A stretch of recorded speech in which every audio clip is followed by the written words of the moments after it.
Hi, can you introduce yourself and tell us what inspired you to write your new book, Digby's Reading Adventure? Well, my name's Heather Bright. I kind of have a lot of different hats. I'm a physician and a mother, a wife. I do some flower farming, and now I'm releasing my first children's book. Um, I have a son that attends Read Write. My middle child has dyslexia, and we also have a lot of animals, so they kind of came together. We did the pet show in Mobile. Um, last summer, and I took my Angoras. I sold some regular bunnies. I brought my Angoras just to kind of show I wasn't selling them, but people really just flocked to the bunnies, and I thought I bet I could do a book about them, and thinking about what would the topic be and everything. And it wasn't until I thought, what if Digby, who is my big one of my males, I said, what if he has dyslexia? And all of a sudden, that just lit a fire because I That's thought awesome. that's like such a powerful thing to write about, and then able to do it in a non-threatening way through the animals. So I just love that, and so that's what finally clicked. You can have a lot of ideas, but until you get the right one that kind of lights up your passion, then it's easier to execute. Yeah, inspiration struck with the cute Hmm. bunny. Yeah, So Digby is yeah, the bunny's real name in real life. and that is his real name. Okay, awesome. Well, tell us about Digby in the book. What are some of the obstacles that Digby faces because of his dyslexia? Okay. Well, first of all, there's certain things that Digby's really good at. He's really good at art. He's really good Mhm. at building. Certain things he can do extremely well, but Yes. he is eager to learn how to read. And Mhm. so when he starts school, first of all, he has, I don't want to give away the whole book, but he has some visual problems that he has to overcome. And Mhm. once those are kind of straightened out, he starts saying, "Hey, the P's and the Q's, they look a lot alike, and the D's and the B's, they're almost like twin brothers." And he has to sort of try to figure out what's going on. He's so eager, but he starts kind of skipping words and having to do a lot of guessing. And he really has two people that come in and make a big difference for him. One is his mother, and then a teacher, and they really help Digby figure out what's going on. Oh, So, and that's the book also talks again about other things that Digby can do really well. all of his awesome strengths. So I can Yes. imagine, but tell me in your words as the author, what do you hope that kids with dyslexia, like your son and others, what do you hope they will take from this book? First of all, I'm hoping for it to be a good screener. Again, I started to put dyslexia in the title, Digby's dyslexia, and then I thought, well, some may be fine with that, but I really want to get a broader audience. So I hope that some people will read it and realize, hey, my child might need tested for this, or I might have had this, and no one ever figured out because we know about 80% of people never get diagnosed. Yes. So that is one is I'm really hoping it's a screener for both the reader and the child, the adult and the child.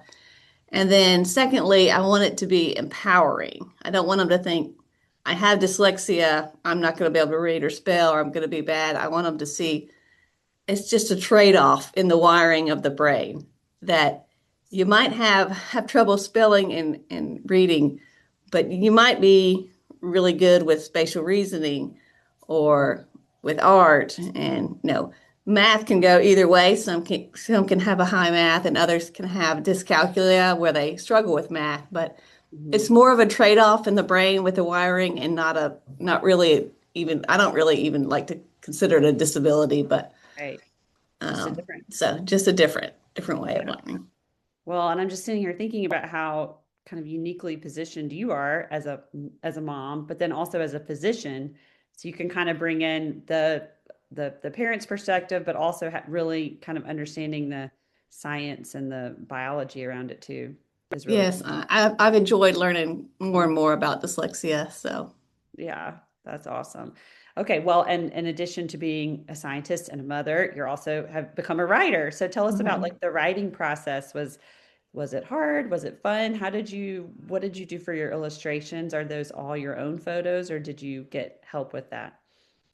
Well, I first of all, I listened to an audiobook called Published Uh-huh. by Chandler Bolt, and that really had a huge impact. If anyone thinks they might want to write, I recommend that. That was just, I don't know, 10, 20 bucks.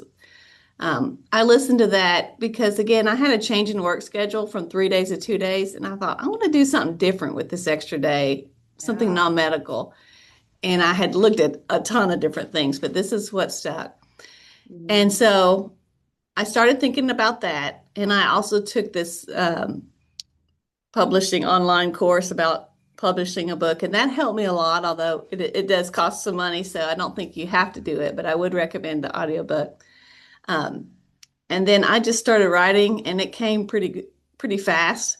Then I Mhm. had, I wanted to be professional, so we had it edited. And then I really thought one of the unique things about the book would be to have the live photos of the bunnies versus illustrations.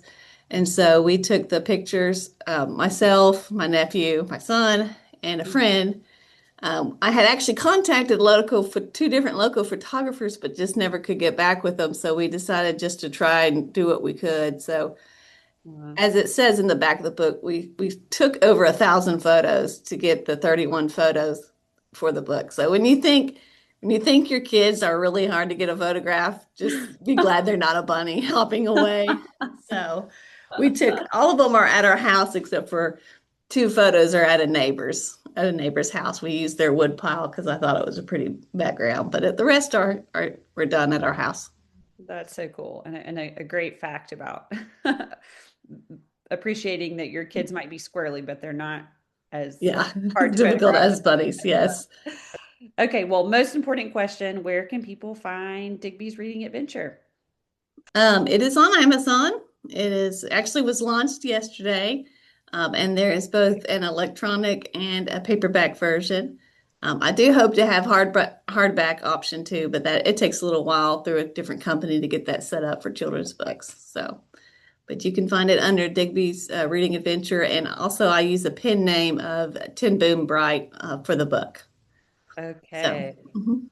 All right. Well, wonderful. Well, thank you so much for sharing with us. And I'm very excited to read and experience Digby's Reading Adventures. And it's very Thank you so cool to much. personally know an author. Yeah, thank you. And again, Read Write has made such a huge difference for us and for Micah. You go from start feeling shame and scared and being scared and just shocked. I mean, with Micah, I was like, how can two doctors, because my husband's a physician, have a child that's dyslexic? And I could tell he was super smart, Yeah. but it was so scary. But Read Write has truly just turned him 100% around. He's reading on level, and we are just so grateful for you guys. So thank you so much. Well, thank you for saying that. We're grateful for you. I'm glad this is, you, we might have inspired you to write the book, and now you're inspiring us to share that. And it's just cool to see the ripple effects of that Yeah. knowledge and how it is, making waves in a positive way. So, Mhm. Yep. um, okay, well, awesome. Anything else you want to add before we? That's about it. I really Okay, appreciate it. We hope to have a couple more, one on autism and one on kindness coming up in the spring. So, that is awesome. Well, it's just so cool that you've like really embraced this. Is you're doing it hmm like one day Yep. a week, like you're part of your job. I mean, Right. Yeah. I'm amazed. Maybe someday I'll They say 80% of people feel like they have a book in their head, but only 1% writes actually it. do it. Yeah, So it's good just to sit down and think I'm do gonna it. do it. So be inspired. So Yeah, I love it.